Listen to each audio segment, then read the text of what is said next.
Assalamualaikum warahmatullahi wabarakatuh. Selamat malam sahabat-sahabat pencinta ilmu hikmah. Pada malam hari ini kita akan membahas tentang kelanjutan dari materi yang sudah saya sampaikan pada episode sebelumnya. Jadi untuk menyegarkan ingatan kita, pada materi sebelumnya secara khusus kita sudah membahas tentang sangkan paraning dumadi. Seperti yang kita ketahui, sangkan paraning dumadi itu adalah membahas tentang hakikat penciptaan manusia bermula dan berakhir kemana. Untuk menyegarkan, kita bahas sedikit. Jadi sangkan paraning dumadi adalah membahas tentang bahwa entitas manusia sebagai sebuah makhluk itu memiliki 3 unsur yang kalau kita kelompokkan terdiri dari 2 bagian. Bagian yang pertama terdiri dari 2 unsur, yaitu jasmani, fisik, dan zat hidup.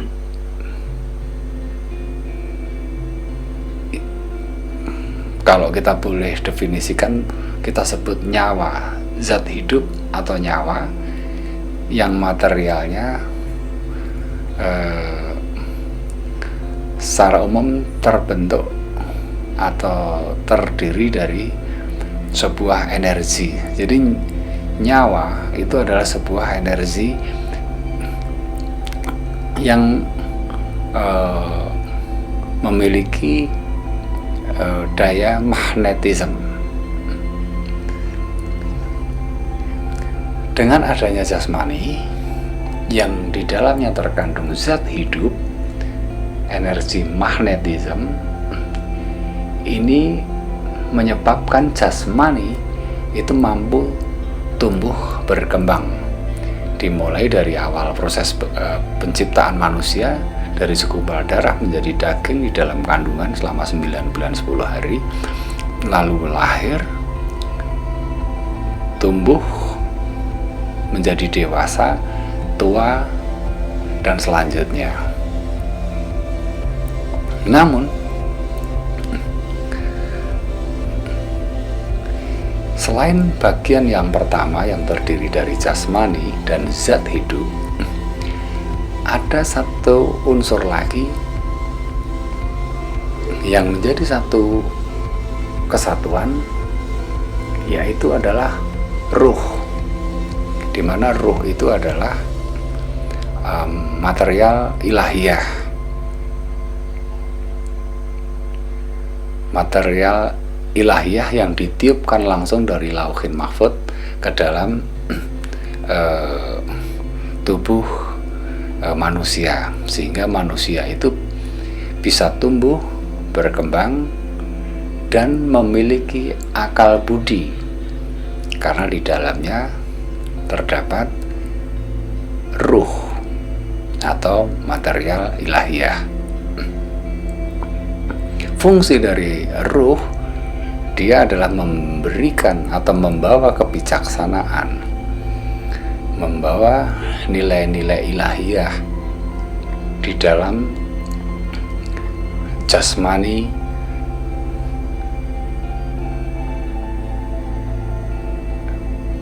yang di dalamnya terkandung zat hidup atau nyawa, sehingga sangkan paraning dumadi mengisyaratkan hendaklah manusia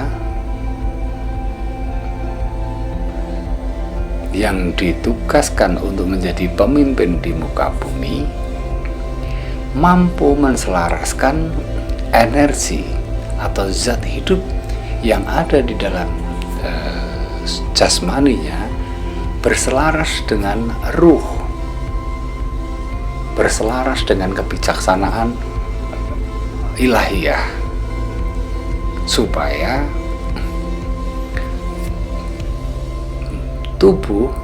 jasmani ini mampu menyempurnakan perjalanannya, dan ketika tiba saatnya harus kembali kepada pemiliknya, tidak akan menemukan hambatan atau hal-hal yang tidak diinginkan.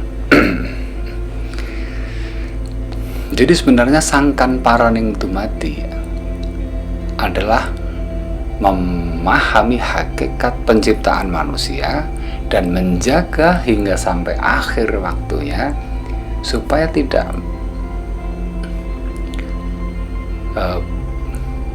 tidak menjauh dari nilai kebijaksanaan ilahiyah yang dibawa oleh ruh. Karena ketika manusia meninggal, jasadnya akan hancur, kembali menjadi tanah, ruhnya kembali kepada pemiliknya, yaitu Tuhan. Zat hidupnya atau energinya terperangkap di dunia ini karena hukum Tuhan menentukan, atau energi itu terikat dengan hukum kekekalan energi. Dia tidak bisa hilang, berubah bentuk dimungkinkan. Jadi misalnya kayu yang punya potensi energi, ketika dia dibakar, dia menghasilkan energi panas. Energi panas ketika dipakai untuk merebus air,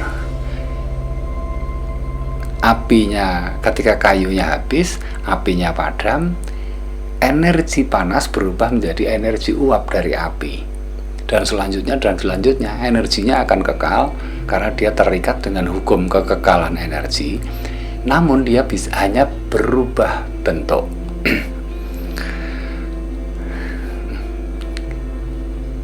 Apa pentingnya kita memahami hakikat dari tujuan dari penciptaan manusia, yaitu sangkan paraning dumadi, adalah ketika manusia meninggal, jasadnya kembali menjadi tanah, ruhnya kembali kepada pemiliknya, supaya energi yang tinggal tetap menjadi energi kebijaksanaan,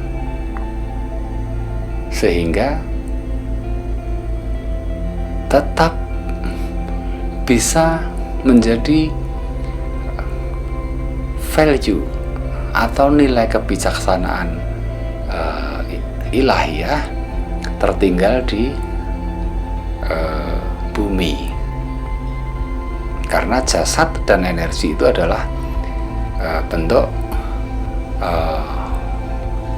materi, unsur materi, sedangkan ruh itu adalah anti materi. Oke, mudah-mudahan sedikit yang kita ulang itu sudah mulai memberikan kita gambaran lebih jelas lagi. Kita masuk ke materi berikutnya.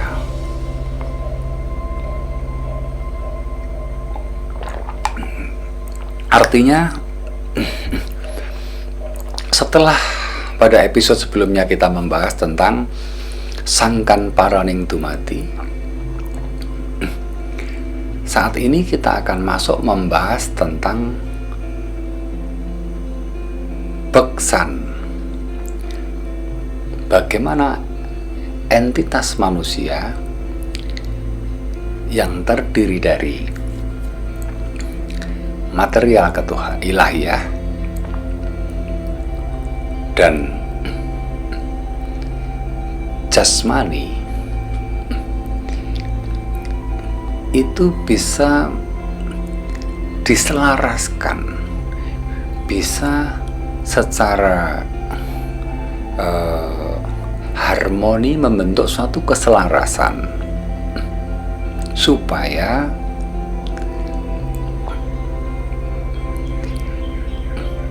masuk ke dalam fase yang disebut manunggaling kawula Gusti.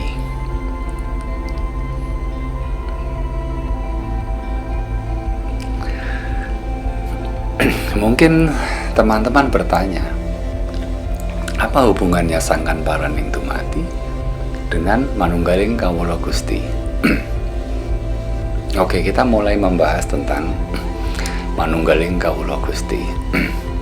Mungkin selama ini banyak kita mendapatkan gambaran, mendapatkan wejangan, mendapatkan cerita dari orang lain bahwa manunggaling kawula Gusti atau wahdatul wujud diasumsikan sebagai bersatunya, manunggalnya antara manusia dengan Tuhan. Manunggaling kawula Gusti selama ini dianggap adalah bersatunya antara manusia sebagai makhluk dengan Tuhan.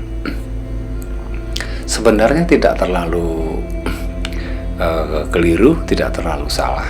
Hanya kita harus memahami hakikat yang sesungguhnya.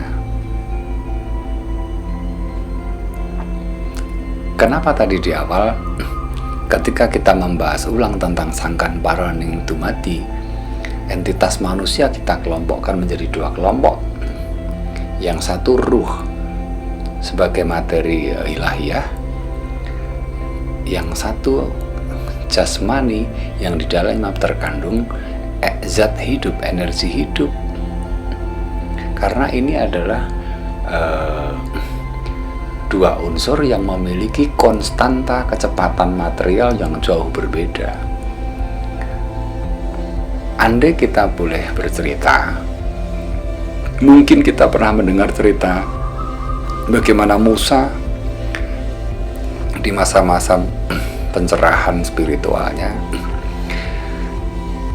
karena tekanan umatnya, Musa akhirnya mencoba naik ke puncak gunung dan di sana meminta kepada Tuhan untuk dipertemukan.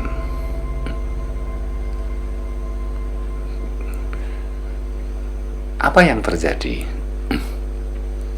Ketika Tuhan memberikan sebuah sinyal yang berupa cahaya, kilatan cahaya, Musa langsung terkapar, terpental dan pingsan. Makna dari kisah ini adalah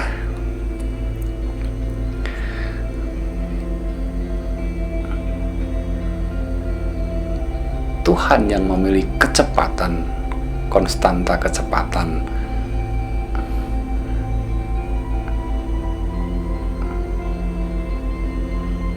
materi yang tidak terbatas.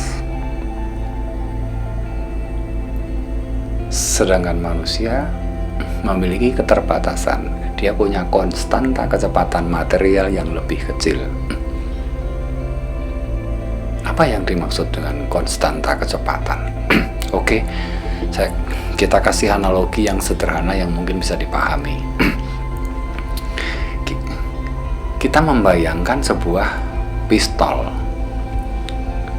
Ketika pistol ditembakkan, duar, kita sebagai manusia tidak akan mampu, tidak akan pernah bisa melihat bergeraknya peluru yang ditembakkan sampai ke sasaran. Kita tidak akan pernah bisa melihatnya. Kenapa hal itu bisa terjadi? Karena konstanta kecepatannya berbeda. ibarat manusia, kita hanya melangkah berjalan, pelurunya lari, punya konstanta kecepatan yang berbeda, sehingga kita tidak akan bisa melihat peluru itu kecuali jika kita mampu berlari dengan kecepatan yang sama dengan kecepatan gerak peluru itu, sehingga kita akan seperti berdampingan. Kita melihat peluru itu ketika kita bisa berlari dengan kecepatan yang sama dengan gerak peluru ini. Paham ya? Oke.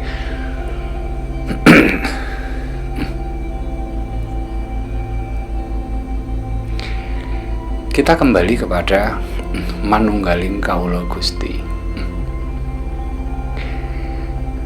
Manunggaling kawula Gusti, kawula itu manusia yang diwujudkan dalam bentuk fisik jasmani dan zat hidup yang terkandung di dalamnya, dengan ruh yang dia adalah representasi dari materi ilahiyah, yang keduanya memiliki konstanta kecepatan yang berbeda. Ruh memiliki konstanta kecepatan ibaratnya seperti larinya peluru ketika ditembakkan, cepat sekali. Sedangkan jasad atau tubuh manusia, konstanta kecepatannya diumpamakan adalah manusia yang berjalan. Ini konstanta kecepatannya berbeda. Sehingga seolah-olah tidak mungkin untuk dipersatukan. Tapi faktanya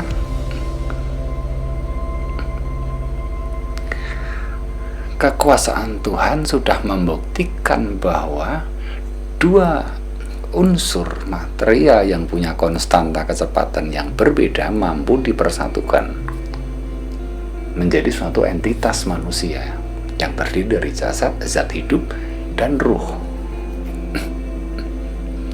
Kita tidak bisa melihat karena dia adalah unsur dengan konstanta kecepatan yang berbeda. Meskipun kita bisa merasakan, sebagaimana yang kita sampaikan, ruh adalah membawa value, nilai, kebijakan. Bisa kita rasakan, kita bisa merasakan melakukan perbuatan buruk, itu batin kita bisa menilai. Mungkin kepala kita tertutupi oleh ambisi, egoisme, dan segala macam, semua hal yang buruk ditabrak. Tapi hati tidak akan pernah bisa berbohong, karena hati adalah cermin dari ruh yang membawa kebijaksanaan, karena ruh adalah materi ilahiyah. Mudah-mudahan sudah bisa dipahami. Selanjutnya, bagaimana sangkan paraning dumadi yang kita pahami itu memunculkan sebuah syariat, memunculkan sebuah cara untuk bisa mempersatukan antara materi ilahiyah dengan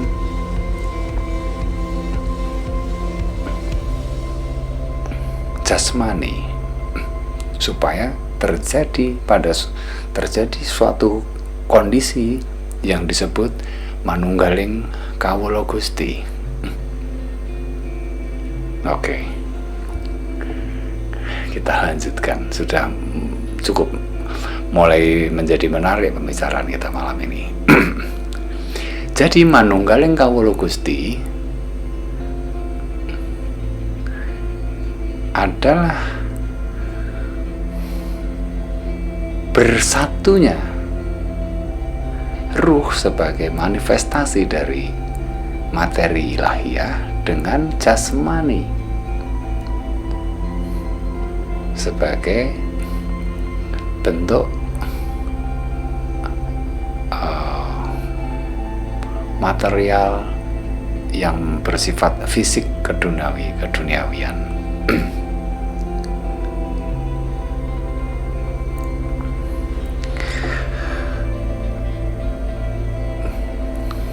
Dalam materi sebelumnya kita pernah menyampaikan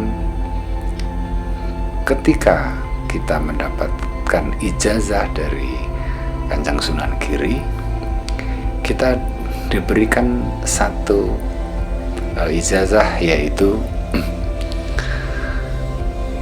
beksan. Kita kupas sedikit. Beksan berasal dari kata bekso, hambekeng roso. Jadi bagaimana olah batin, kerenteknya batin, gerak batin, unek-unek batin, unek-unek batin, pergerakan batin seperti apa yang mampu mempersatukan supaya menuju kepada manunggaling kawula Gusti. Dan tata caranya seperti apa? Oke.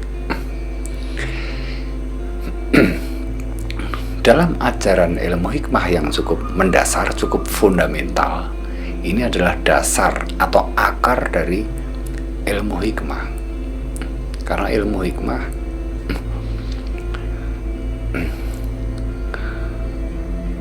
semuanya harus bisa dijelaskan.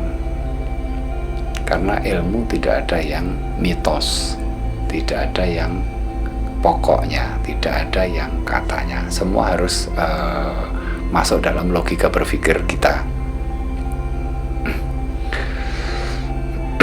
Jadi untuk mempersatukan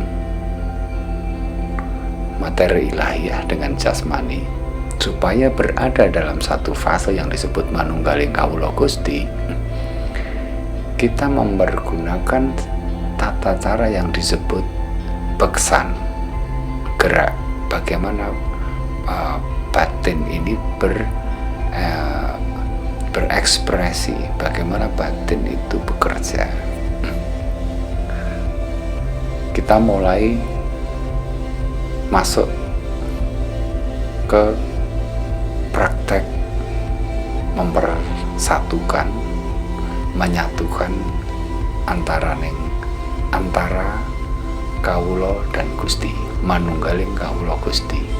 Menyatukan itu dalam konteks keilmuan, bukan dalam konteks manusia sebagai makhluk, Gusti sebagai Tuhan, tapi representasi hadirnya Tuhan, yaitu ruh sebagai material ilahiyah dan jasmani. Oke, kita masuk dalam konteks teknis, bagaimana caranya mempraktekkan keilmuan supaya kita masuk dalam kondisi manunggaling kawula Gusti. Pelan-pelan kita pahami. Pikiran adalah manifestasi dari jasmani. Pikiran adalah manifestasi dari jasmani. Hati adalah cermin dari ruh, yaitu kebijaksanaan. Nilai kebijaksanaan tempatnya ada di hati. Lalu apa yang harus kita lakukan?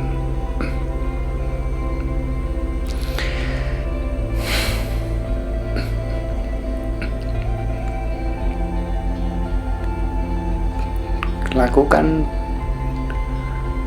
dalam posisi kita duduk bersila. Dalam posisi kita duduk bersila, kedua telapak tangan diletakkan di atas lutut. Satu kondisi, kita jangan bersandar. Jadi jangan bersandar di dinding. Jadi kita harus dalam posisi duduk. Duduk tanpa bersandar. Duduk bersila. Setelah kita duduk bersila, lalu pejamkan mata.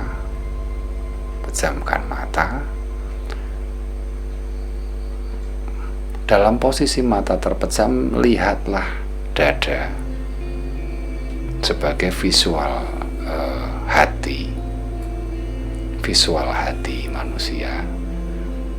Mata terpejam, dalam kondisi mata terpejam, lihat ke hati, lihat ke dada.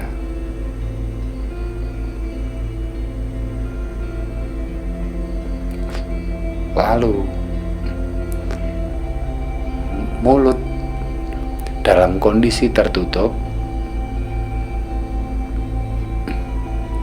kita keluarkan suara pelan,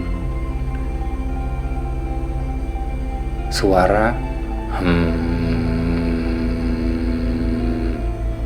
suaranya harus dari tenggorokan. Jadi itu menggetarkan tenggorokan, bukan di ujung bibir suaranya, bukan bukan, tapi dari tenggorokan.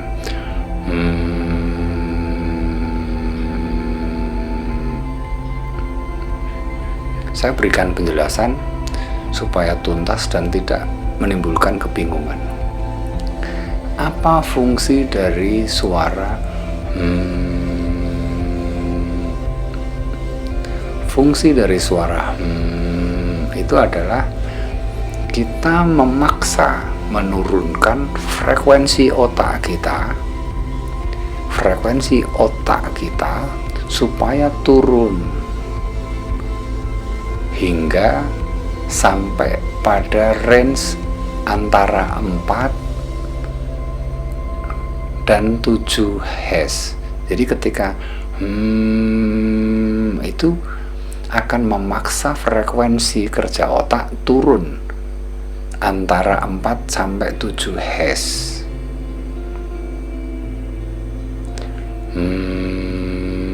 Otak akan turun.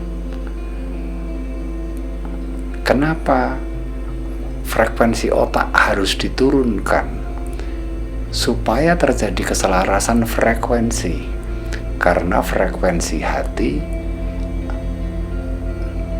adalah frekuensi yang cukup rendah. Jadi ketika frekuensi otak mencapai antara 4 sampai 7 Hz, frekuensi ini akan selaras dengan frekuensi hati.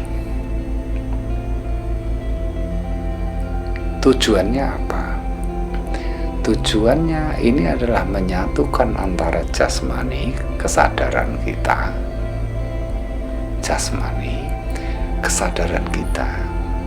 supaya menyatu dengan hati kita yang merupakan kesadaran ilahiyah.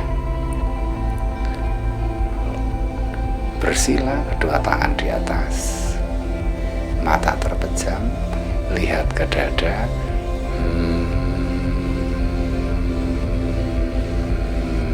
Ketika nafas kita sudah habis, tarik lagi, bunyikan lagi.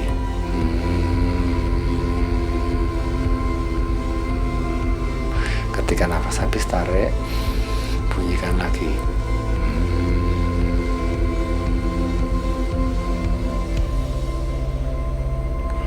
Fahami dulu tata caranya, fahami dulu.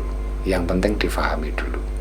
Duduk bersila, kedua telapak tangan di atas lutut, mata terpejam. Dalam kondisi terpejam, melihat ke dada kita, fokusnya di dada, lalu munculkan suara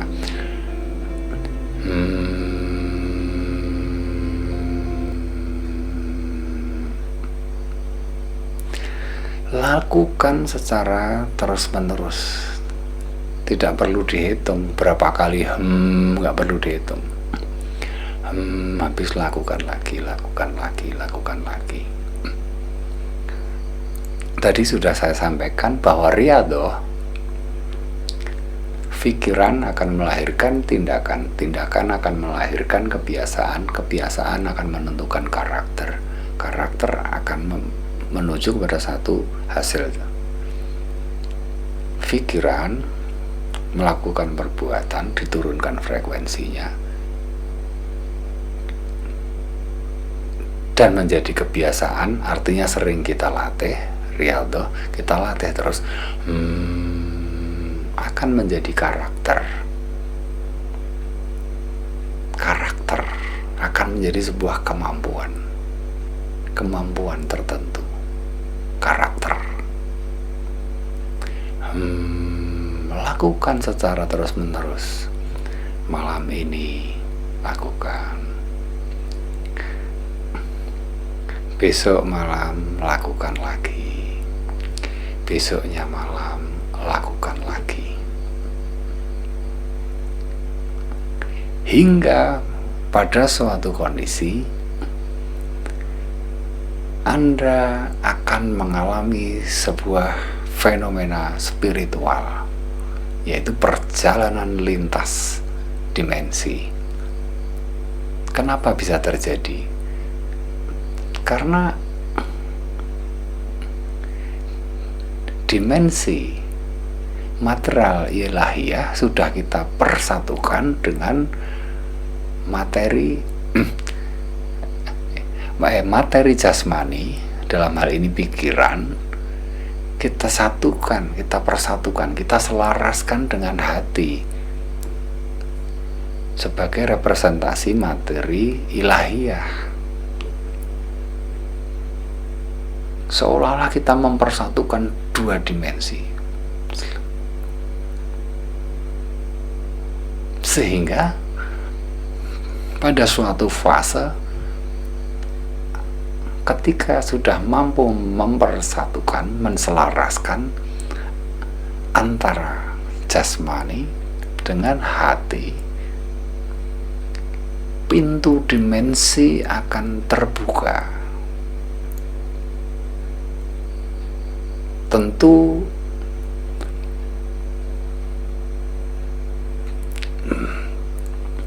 akan berproses. Ibarat pintu terbuka sedikit, ketika sering dilatih akan membuka lagi, ketika dilatih lagi akan membuka lagi. Karena kunci dari karakter adalah kebiasaan. Pikiran melahirkan perbuatan atau tindakan melahirkan kebiasaan rutinitas, rialdo. Setelah menjadi kebiasaan akan muncul menjadi karakter, kemampuan. Ketika karakter itu sudah muncul, lintas dimensi akan terbuka dan Anda akan mengalami sebuah fenomena spiritual. Dan ketika hal itu sudah terjadi, maka kita sedang mengalami sebuah proses pencerahan spiritual. Semua ilmu, hikmah, semua yang berkaitan dengan keilmuan yang bersifat spiritual, dasarnya adalah terbukanya jembatan antara dimensi ilahiyah dengan dimensi jasmaniyah. Hal itulah yang disebut dengan manunggaling kawula Gusti. Dan ketika hal ini sudah terjadi, maka Anda sudah melampaui, Anda sudah memiliki karakter, memahami konsep pembangkitan kemampuan spiritual yang sangat khusus, yang sangat mendasar, yang sangat penting.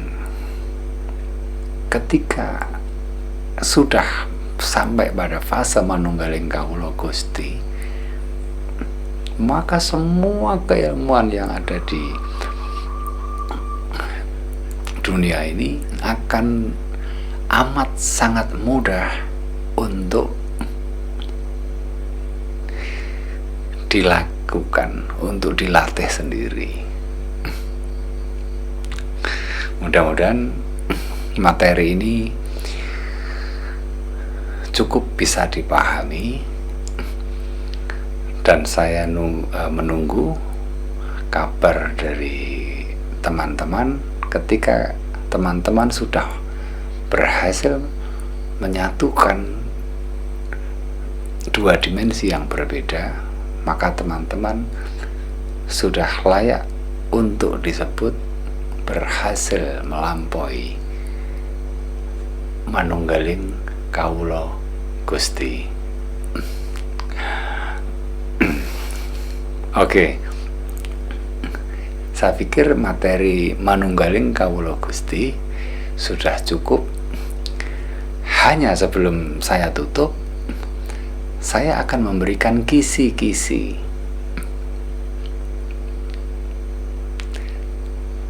Lalu ilmu hikmah yang lain,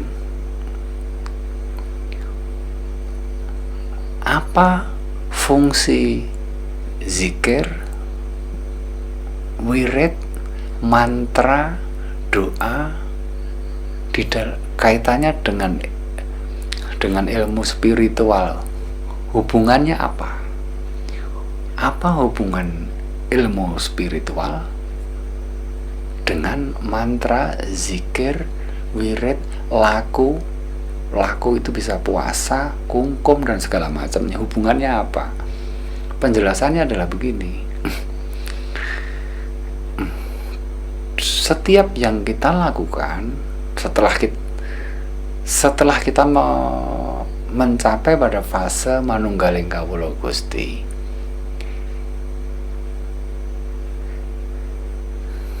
ketika kita melakukan zikir atau membaca doa, membaca mantra atau laku, entah itu kungkum, puasa, tujuannya adalah melakukan induksi energi, induksi magnetis.